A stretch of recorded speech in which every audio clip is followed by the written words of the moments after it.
केंद्र सरकार की महत्वाकांक्षी योजना केन बेतवा लिंक परियोजना में आए दिन भ्रष्टाचार और अनियमितताओं की खबरें सामने आ रही हैं। परियोजना से प्रभावित किसानों ने आज आम आदमी पार्टी के नेता अमित भटनागर के नेतृत्व में सटई से छतरपुर तक पदयात्रा निकालकर शासन प्रशासन के खिलाफ नारेबाजी करते हुए जिला कलेक्टर के प्रतिनिधि छतरपुर एसडीएम अखिल राठौर को ज्ञापन सौंपा। किसान नेता अमित भटनागर ने बताया कि जय किसान संगठन के बैनर तले यह यात्रा निकाली गई। केन बेतवा नदी जोड़ो परियोजना से पन्ना और छतरपुर जिले के लगभग 26 ग्राम प्रभावित हो रहे हैं, जिसमें भू अधिकार अधिनियम 2013 का बिल्कुल भी पालन नहीं हो रहा है। ना ही पारदर्शी तरीके से सर्वे किया गया है और ना ही प्रभावित किसानों को मकानों का उचित मुआवजा दिया गया है। उन्होंने कहा कि एक तरफ प्रधानमंत्री आवास योजना में आवास हेतु 1.5 से 2 लाख रुपए दिए जा रहे हैं, वहीं दूसरी ओर योजना से प्रभावित किसानों को मात्र 25,000 रुपए मुआवजा दिया जा रहा है, जो कि न्याय संगत नहीं है। अगर प्रशासन समय रहते नहीं चेता तो आने वाले समय में उग्र आंदोलन किया जाएगा। आपको बता दें कि किसान न्याय पदयात्रा के समर्थन में समाजवादी पार्टी प्रदेशाध्यक्ष मनोज यादव भी मौके पर पहुंचे और उन्होंने किसानों की मांगों को जायज बताते हुए प्रशासन को आड़े हाथों लिया। वहीं एसडीएम अखिल राठौर ने ज्ञापन लेकर उचित कार्रवाई करने का आश्वासन दिया है। किसान न्याय पदयात्रा में बड़ी संख्या में लोग मौजूद रहे। वहीं सुरक्षा के लिए छतरपुर पुलिस प्रशासन द्वारा पुख्ता इंतजाम किए गए थे। अमित भटनागर है, जय किसान संगठन के बैनर तले यात्रा निकाली गई है और केन बेतवा लिंक परियोजना जिसमें पन्ना और छतरपुर जिले के अब 26 गांव प्रभावित हो रहे हैं। वहां पर भू अधिग्रहण अधिनियम 2013 लगता है, लेकिन कानून का बिल्कुल भी पालन नहीं किया जा रहा है। ना पारदर्शी तरीके से सर्वे किया गया है, जो कि कानून कहता है। ग्राम सभा की बात कानून कहता है, लेकिन ग्राम सभाएं नहीं की गई हैं, उल्टा फर्जी ग्राम सभाएं की हैं।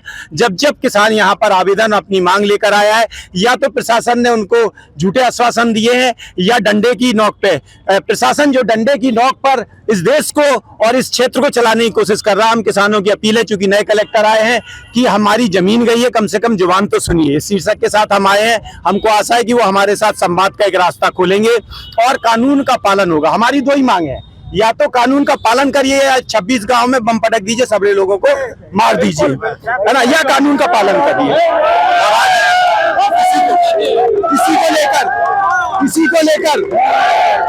इसी को लेकर आज हमें आशा है कलेक्टर साहब एक संवाद का रास्ता निकालेंगे। हम उनके बात को जो आश्वासन देंगे, जो कहेंगे, हम उस पर भरोसा भी करेंगे। लेकिन अगर ये आश्वासन पुराने कलेक्टर की तरह झूठा निकला तो 1 महीने के बाद आप एक बहुत बड़ा आंदोलन इस क्षेत्र में देखने को मिलेंगे। जो भी परियोजना संविधान के विपरीत चल रही है, उस परियोजना को किसान नहीं चलने देंगे। तो मुआवजा में गड़बड़ी है क्या भाई? मुआवजा में गड़बड़ी है, सर्वे में गड़बड़ी है, अधिकारियों के उस कानून का पालन करने में गड़बड़ी है। आदिवासियों का पैसा दलालों के इधर उधर के खातों में डाला गया है। लोगों की जमीनें, उन्हें पता ही नहीं है जमीनें किस किस के नाम रजिस्ट्री कर दी गई हैं, और जो अपात्र लोग हैं कहीं के उनको मुआवजा मिल रहा है। जो वहां के पात्र हैं, लोगों के मकान, जो उन्होंने मकान बनाए हैं, मकान का 10-10 हजार रुपए, 12-12 हजार रुपए मुआवजा मिल रहा है। एक मजाक बना दिया ये परियोजना, लोगों को लूटने, किसानों को लूटने वाली, जिनकी बलि, जिनके त्याग पर ये परियोजना 26 गांव के त्याग पर है। तो त्याग जिसने किया है उसका दमन किया जाता है, शोषण किया जाता है। पिछले प्रशासन यही करता रहा, लेकिन अब हमें आशा है कि कलेक्टर एक नया रास्ता निकालेंगे, किसानों की बात सुनेंगे। यहाँ पर अधिकारी मौजूद है, किसी ने आपकी जो पदयात्रा है रोकने की कोशिश की या कभी? बातचीत हो रही है। वो ये कह रहे हैं हम बातचीत करने को तैयार है। अगर हमको कोई सकारात्मक रुख दिखता है तो हम इसके लिए तैयार है, नहीं तो 5 बजे के बाद एक बड़ी किसान महापंचायत बुलाई जाएगी और तीव्र आंदोलन की घोषणा आज से की जाएगी। लेकिन अगर कलेक्टर महोदय संवाद का कोई रास्ता निकालते हैं तो हम उस पर विश्वास करेंगे, उस पर आगे बढ़ेंगे। आए हैं आप किसानों की पदयात्रा कर रहे थे। ये जो केन बेतवा लिंक की योजना है, किसानों की योजना है। इसमें इनके गांव, जो 22 गांव जो डूब में जा रहे हैं, उनको विस्थापित करने के लिए बेचारे किसान परेशान है। मैं खुद उन गांवों में गया, कुछ पत्रकार साथी आप लोग भी गए थे वहां पे, मैंने देखा जाके, और उनके डॉक्यूमेंट हैं कि किसानों को 15,000 रुपए दिए जा रहे हैं। अमित जी कब से ये आंदोलन कर रहे हैं उनके लिए, किसानों के हित में कर रहे हैं, लेकिन सरकार बिल्कुल नहीं सुन रही है।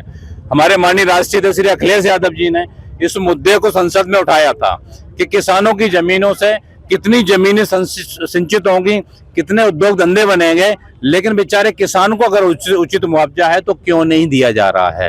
भारत का किसान ही अगर जीवित नहीं रहेगा तो देश कहां से जीवित रहेगा। किसान कहते हैं अन्नदाता है, अन्नदाता हमारा जब नहीं रहेगा, आप सोचिए 15,000 रुपए घर का मुआवजा दिया जा रहा है, 25,000 रुपए दिया जा रहा है, क्या होता है? प्रति व्यक्ति कम से कम 50 लाख रुपए जो लोगों की मांग है वो मिलना चाहिए और उनके एक परिवार को नौकरी भी मिलनी चाहिए। साथ में एक बहुत बड़ा मैंने एक खेल चल रहा है इसमें और इसके पीछे वहां पे कुछ सुनने में आया है, जो विभाग के लोग बताते हैं, वो कुछ किसान भी बता रहे हैं कि वहां पे जो हीरे वगैरह मिलने वाले हैं जमीन में पाए गए हैं, जो अपना खनिज विभाग है उन्होंने जियोलॉजिकल सर्वे हुआ है, सर्वे में पाया गया है, इनको हटा के ये खेल किया जाएगा। इसमें बड़े बड़े उद्योगपति और बड़े बड़े नेता इन्वॉल्व हैं, तो ये किसानों के साथ सरासर धोखा किया जा रहा है। समाजवादी पार्टी और जितने किसान संगठन हैं किसानों के साथ हैं, हम लोग उनका समर्थन करते हैं। एक और बहुत बड़ी बात है, मैं आप लोगों को जानकारी के लिए बता दूं कि मध्य प्रदेश में 11 अभयारण्य हैं। कितने? 11। पूरे देश में सबसे ज्यादा कई अभयारण्य हैं तो कहां पर हैं? मध्य प्रदेश में हैं। और एक शेर के लिए लगभग 10-12 गांव खाली किए जा रहे हैं। क्या खाने के लिए जो अनाज पैदा करना है, शेर से ही सारी चीजें हो जाएंगी? आप बताइए, टाइगर रिजर्व जो बनाए जा रहे हैं उनसे सारी चीजें नहीं हो सकती हैं। तो मानवता के बारे में, किसान के बारे में, आम आदमी के बारे में सरकार को सोचना पड़ेगा।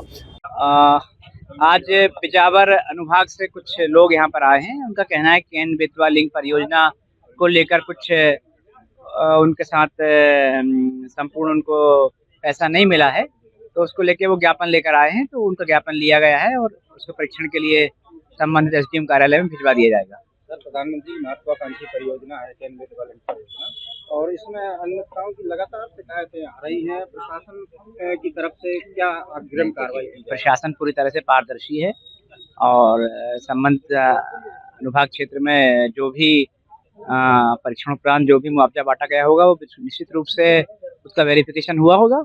अतः ऐसी कोई बात नहीं है और फिर भी ये जो ज्ञापन है हम इसको पुनः भिजवा देते हैं। सर, एक तरफ प्रधानमंत्री आवास के लिए 1.5 से 2 लाख रुपए आवंटित करते हैं, वहीं मुआवजे में देखने आया है कि 25,000 रुपए दिए जा रहे हैं, क्या मानते हैं? नहीं, देखिए, बिना तथ्य की कोई भी बात नहीं कही जा सकती है। उन्होंने केवल मौखिक कहा है। हुआ क्या है, गाइडलाइन क्या है, पीडब्ल्यूडी के इवैल्यूएशन क्या है, उसके अकॉर्डिंग राशि मिलती है। तो जो भी राशि होती है वो कई स्तरों पे चेक होती है। कई बार कोई अगर चूक होती भी है तो कहीं ना कहीं वो वेरीफाई हो जाती है। इसलिए ये मतलब बात अभी फिलहाल मतलब बिना किसी तथ्य की है। छतरपुर से भरत यादव की रिपोर्ट। बिरबल, हमारे महल की ये क्या बुरी हालत हो रखी है। इंस्पेक्टर साहब, यही है वो दरिंदा जिसने हमें दीवार में जिंदा चुनवा दिया था। गिरफ्तार कर लीजिए इन्हें। अनार करे तुमको तो मैंने जिंदा दीवार में चुनवा दिया था, तुम बाहर कैसे आई?